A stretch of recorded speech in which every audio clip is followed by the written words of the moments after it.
All right, so now this is the last image that I want to work on when discussing color adjustments, color balance, dynamic range, and all of that kind of stuff.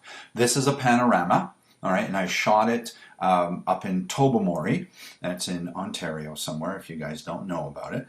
And what I did was I went into Bridge, I selected 1, 2, 3, 4, 5, 1, 2, 3, 4, 5 individual images. And in Bridge, through Photoshop, I got the panorama to be created. All right. Now, I did not have the auto blending turned on or anything else like that. I just said, do your stuff, give it to me. Let's see what you can do with this. Now, I shot this handheld. All right, and Photoshop does a pretty good job of lining up and marrying up different areas of your image and all that kind of stuff. If I was on a tripod, bang on, everything would be perfect, everything would line up properly.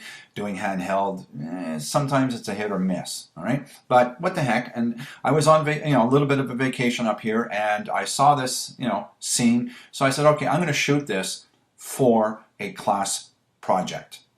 All right, so now normally what you might want to do is find an exposure and stick with that so that your sky is the same in each one and your concrete's the same in each one, but I left it on auto and I wanted to see what auto would produce for me. And we can see right here that this image is darker than this image, and this one's almost the same. These guys are almost the same. This one's definitely definitely different. So this is the whole reason why I did this, is so I'd end up with this. So this is a beautiful thing. I'm really happy I got it this way. All right.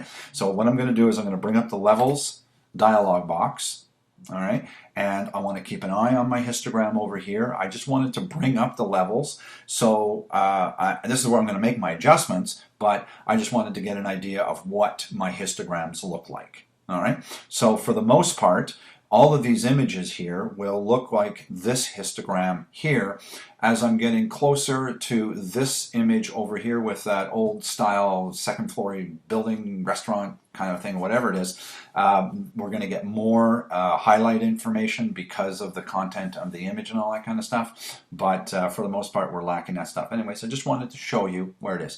The idea here is not at this point to set the dynamic range of the image. The idea here is to get these guys to blend as best as possible. And what I can't achieve here, then there'll be other things that we can do in the next lesson, which is, or the next module, the next series of things, which is retouching and repairing your images. So let's get to it. All right, so I'm just going to exit out of here because I don't want to make an adjustment to the image on the far left. Where I want to start making my adjustments are to these images as we go along here. All right, so I guess I can turn that off so we don't have it as a distraction, and then I want to match up, and I got to choose which way I'm going to go. So I'm just going to start with one way and move to the other direction. So what I need to do is select the layer, this guy here, and then bring up my levels dialog box. Now, what I'm going to do is I'm going to move my gamma slider, and I'm going to move it in one direction or another to get this to work. Now, what I generally do is you can come in here and just move this slider this way, or you can move the slider. Ooh, look at that. All right. So what you can do is start moving your slider around, and that's what I'm doing here. All right. And then what I do is I generally just put my cursor inside the input field here, and then I use my up or down arrow keys as I go through this, keeping my eye on this area here and this area here. So I'm just going to hit the negatory on there a couple of times, and that seems to have done the job. Very cool. So there you go. I've got that one done. I'm going to come and click on the next one. I'm going to bring up the visibility of that one, and Command L brings up my dialog box, the levels. I can also go under here and choose adjustments levels, Command L. All right, and then I'm just going to click in here and start hitting the down arrow because I know that's the direction I need to go. And I'm going down to 90, getting there, and 85, 84, 83. No, gotta wait for the update.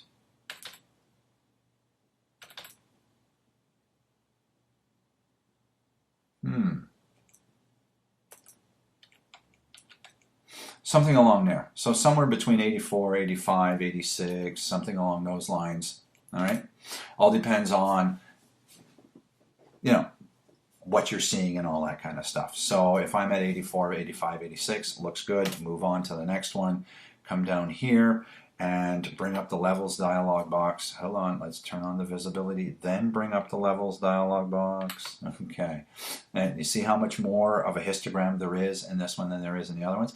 Now, if I was dragging these guys from 1.0 down to about 0.85, give or take, all right, to go there, and this one is so much lighter than these guys, you got to know that I'm going to be dragging this a little bit further down. All right, and okay, so that's gone too far, obviously. But somewhere in this area here is going to be good. What I'm looking for is, let's see, it's going too light. That's about right. There you go. That's about right there. Hey, all right. So, if these numbers don't match up with what my PDF handouts have, then, it's just how I was feeling one day versus how I'm feeling and seeing things, and maybe the zoom percentage I was at or whatever it is. But we know that this is in the ballpark to get that there. And I can still see there's a little bit of a mismatch in there, but like I said, we can get rid of that really, really easily in the repair and retouch portion of this. Hello. Thank you. Oh, my computer. Sometimes when I have all these external drives connected on, I have to wait for them to power up and zoom through and all that kind of stuff. And this one here is going to have to come down a lot. All right, so I'm just going to, hold this down until we get closer. That looks about right. Good enough for me. So I'm just going to click OK, and now I have my image set that way. All right. So now the next thing that I would possibly want to do is start fixing the image as far as the brightness and lightness goes from one end to the other. So what I'm going to do is I'm going to take a look at the layers panel here, and you can see that I have all these individual guys. All right. What I want to do is I need to make a flattened composite of this, just in case I need to go back and adjust these guys later. I don't want to flatten this thing down. So what I like to do is make a flattened version at the top of the layer stack. All right. So this is an undocumented keyboard shortcut. All right. What I want to do is I want to choose to merge all the visible ones, but I also need to hold down another key. All right. Because if I come down under the layer menu and choose merge visible, because all the eyeballs are turned on, it'll merge them all. All right. And it'll basically flatten the thing. But if I hold down the Option key at the same time, so it would be Command Option Shift E, I get a flattened composite at the top of the layer stack. There you go. So I'm just going to call this one composite. And what I have my daytime students do is, and possibly my evening students, and you guys, all right, at some point, is I would create an action that would do that. So all I'd have to do is just, boom, hit the action, and it does that. But the keyboard shortcut is so darn easy. Boom. The only thing the action would do is would rename the layer at the same time as composite, so I'd know what it is in the stack if I had, 15 or 20 of these guys going through there. All right. So now the next thing I need to do is I need to lighten this portion of the image. All right. So this would be, I guess, the dynamic range aspect of all of this. So what I'm going to do is create an adjustment layer. And this is going to be a curves adjustment layer only because I've been doing levels forever and a day. All right. So I'm not going to do it through that. I'm going to come under here and I'm going to choose new adjustment layer curves. So I end up with this, and I'm just going to click away and get there. All right. So here we go. Here is our curves adjustment layer. All right. And, there are some defaults in here like there is for anything. Oh, there's my pinup pop thing. Yeah, you guys will learn about that in a later thing. Maybe.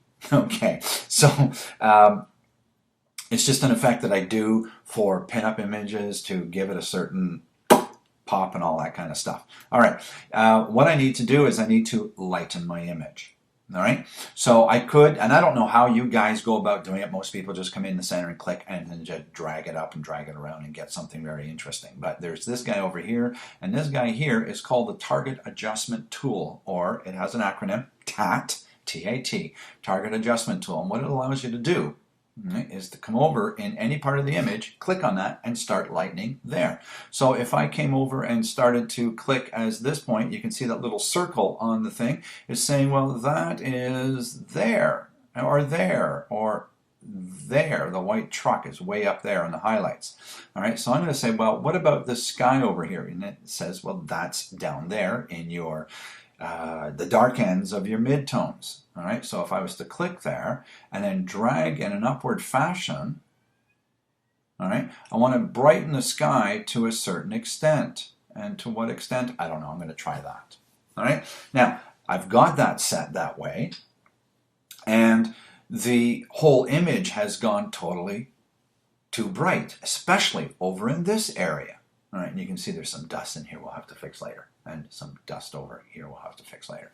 All right, so what I'm going to do is I need this image adjustment to be like it is over here, but not at all over here, and just a slow transition from here to there. So here's the before, and now there's the after. All right, so you can see that it's definitely too much. So what I'm going to do is, with this mask as my highlighted thing, what I'm going to do is I'm going to come over and grab the gradient tool. And how does our gradient work? Well, how does it work? White reveals and black conceals, or something along those lines. So what if I came in here, and if I was to start at this end and click and drag and hold the shift key so you end up with a straight line, and do this.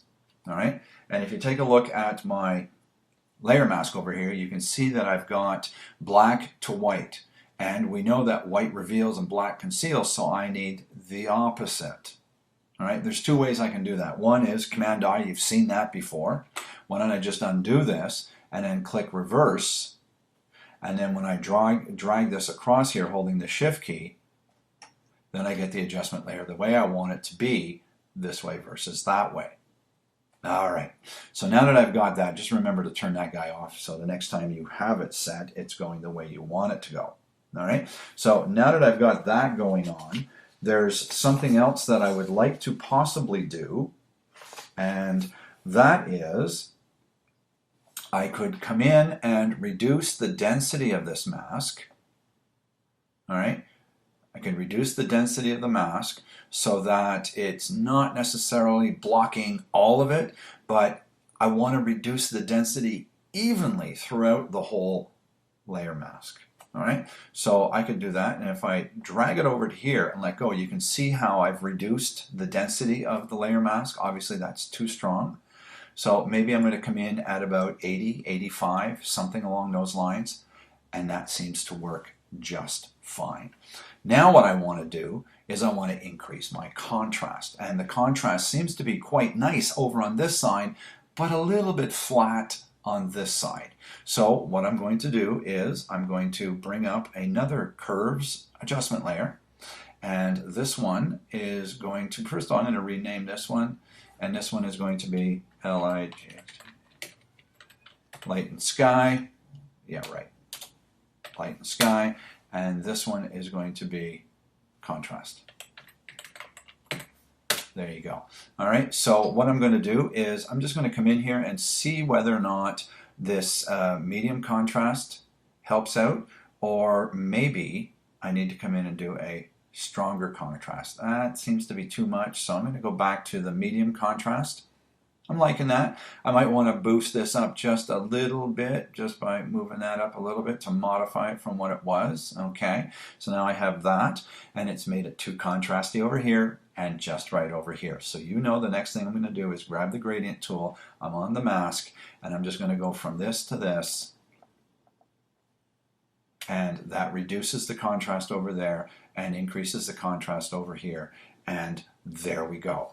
If I were to come over here and click on this guy, and there we go, that's what we came in here with, all right, after we had actually made our adjustments to the tones to get the images to match up a little bit better. And then this is what it looks like after the adjustments. All right. Again, we can come in and reduce the opacity on these layers if we so choose. We can reduce the density of the masks. We can do all kinds of fun stuff. Now, what we have to do is get rid of some of this dust stuff. I have to go in and find where the overlaps are and fix them up. I have to crop the image and all that fun stuff. I have to do all kinds of interesting things. I need to come over here and just make sure I'm not going to start clicking on anything after that. So I'm just going to click on that and walk away from there. All right, so I want to crop the image. I'm going to want to get rid of the dust spots. I'm going to want to blend the overlapping areas so that we don't see where they overlap.